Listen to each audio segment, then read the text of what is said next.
Hello and welcome to your daily dose of Satoshi's news. Today's day is Monday, the 7th of April 2025, the year BSV comes alive. Experience the best of both worlds today at BetBitcoinSV.com, the best casino and sports betting on chain. Have a little flutter in private using the original protocol and genuine Bitcoin. Let's see what we got today. We've just got this video that's come out of, I think it was the a Bitcoin conference they're doing at MIT, and the devs there. Let me think where it was. There we go. I can't pronounce his name. Taged Dryger. I think there we go. MIT Bitcoin Expo is what it was. They're going on about how they're not really bothered about the fixed supply. So they're basically gaslighting all the BTCs about it, saying it's not really important. I got a fascinating post here from Matthew Howell saying, took a look through our records, and he's works at Kraken after they took over or bought out Cavitex, and he says, took a look through our records, not sure who Craig Wright is, but that's the only name I can see attached to it, and that's attached to the transfer of the Satoshi coins. There's an article here by the Defiant about that, so we'll read through that as well. Somebody else has pointed out here, the original Bitcoin has said here, it's happening, ladies and gentlemen. The original Bitcoin BSV protocol wins again. This looks like it's come out of the South Carolina General Assembly, the 126th session, 2025-2026, Bill 4256, about what Bitcoin means. We'll have a look through some of these titles from Coin Telegraph, because markets are going crazy at the moment with prices going down. Some 365 days of Bitcoin history. Big day today. Got a video that we'll look at, and then that'll be the end of the show. Right, let's get into it. See Satoshi like a cowboy in the West, riding on the blockchain that they call the very best. 1 million strong, and transactions flying free. Just wait for the terror node, you'll surely see.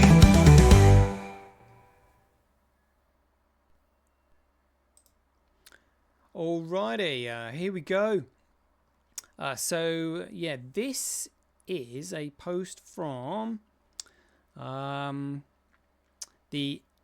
2025 MIT Bitcoin Expo, and I've seen Jason Lopp there, and they've had this guy, the Traj, something I might just have to call him. There we go.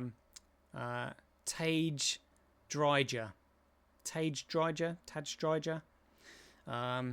Yeah, BTC going on about how he's not really bothered about the 21 million fixed supply, and so I've just put a montage together of all the other BTC devs saying the same thing. So let's have a listen here. It's outrageous. If Bitcoin's current model of consensus didn't work, if you keep the $21 million cap, then what would be dropped would be Bitcoin's current model of consensus, and Bitcoin would change to something else, perhaps a proof of stake system, perhaps some other thing, who knows? Some would argue that it will no longer be a $1 trillion asset the moment when it adds inflation. Yeah, and those people are stupid. Like, those people are just running off memes. You know, in any rational world, when you look at a $1 trillion asset that has value for various reasons, if the $1 trillion asset costs you 0.1% to go and maintain every year, that's fine. Like, that's completely fine. No one's going to worry about that. The only advantage Bitcoin seems to have over gold is that you have this ability to like transact it privately and store it secretly and things like that. Issuance, yeah, some people are really fixated on the 21 million and like they keep mining new gold. I personally don't care about that aspect, but yeah. Anyway.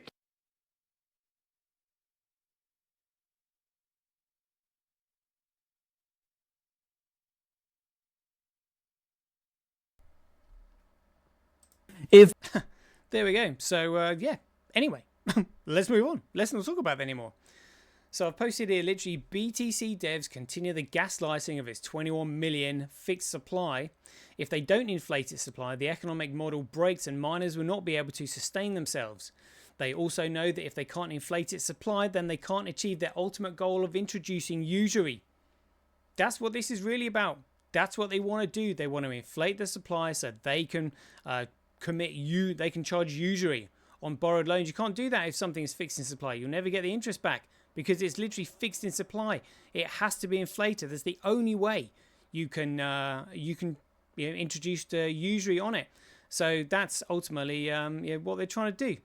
But I mean, shitcoin is shit for brains. I doubt they'd really actually see through the gaslighting there, because it's ridiculous. Anyway, check this out. We gotta touch on this. So Matthew Howes, who calls himself Matthew Barbie, said, took a look through our records. Not sure who Craig Wright is, but that's the only name I can see attached to it. And he's referring to the name attached to the Satoshi coins. And he's put an article here. I mean, it's 6,444 views already. So let's have a look at this then. The Defiant says, Coinbase executive claims Kraken may know Satoshi Nakamoto's identity. Coinbase director Conor Grogan took a deep dive into wallets identified as possibly belonging to the Bitcoin creator and found a Canadian connection. Really? The Kraken exchange could know the answer to the biggest mystery in crypto, the identity of Bitcoin creator Satoshi Nakamoto. That's one of the conclusions reached by Coinbase director Conor Grogan after a deep dive into Nakamoto's digital wallet. In a lengthy thread on X, Grogan laid out evidence that Nakamoto may have used a Canadian exchange later bought by Kraken. If that exchange collected Know Your Customer KYC data of any kind from Nakamoto, it could still be in their files. Grogan said that his advice to Kraken founder Jesse Powell would be to delete the data. Delete the data. That is outrageous. A Canadian connection. Grogan's proof starts with an investigation by blockchain analysis firm Arkham Intelligence, which uncovered a set of wallet addresses with a mining pattern believed to be Nakamoto's. That those wallets belong to Nakamoto is an assumption, Grogan admits, but he believes there's good evidence that they do. If they are Nakamoto's wallets, it would up the amount of Bitcoin owned by Nakamoto to 1.096 million, worth about $108 billion. That's richer than Bill Gates, Grogan added. Bitcoin was sent from the newly discovered wallets to 24 addresses, mostly an address known as 1PYYJ. That address received Bitcoin from the Canadian centralized exchange Cavatex, which Kraken bought in 2016. If it collected Know Your Customer data of any kind from Nakamoto, it would be a strong piece of evidence connecting the pseudonym Satoshi Nakamoto to a specific person. While several likely suspects have emerged over the years, all have denied being Bitcoin's creator, apart from Craig Wright. In addition, the address that received BTC from Cavatex is also associated with funding a wallet known as 12IB, which Grogan identifies as one of the largest active Bitcoin addresses. It currently holds about $3 billion in BTC. Beyond that, the addresses in question sent 200 BTC to fund the Bitcoin Faucet, a web page that once gave out 5 BTC just for completing a captcha to ensure the BTC was going to a real person. If Grogan is correct, it places Nakamoto activity on chain as late as 2014. Nakamoto's latest post on a Bitcoin forum was December 12, 2010. This is the first set of evidence I've seen in years that has decreased my confidence that Satoshi was Len, Grogan said, referring to late Len Sassman. His widow has denied he was Nakamoto. Interestingly, a recent HBO documentary suggested a Canadian crypto expert, Peter Todd, was Nakamoto. Todd has denied it. And Peter Todd is the one we've literally just seen saying here it's fine to inflate $1 trillion asset. How can you inflate it if you don't have control of it? If someone has central control of anything, why would anybody else use it? You think China or Russia or any other country is going to use like a digital asset that has been centrally controlled by somebody who can inflate it and deflate it at will? No way. You're literally back to central banking 101. Like absolutely outrageous. And that's Peter Todd. Like honestly, it's like this place is just, this whole space is like an absolute shambles. And the original Bitcoin BSV is said here. It's happening, ladies and gentlemen. The original Bitcoin BSV protocol wins again.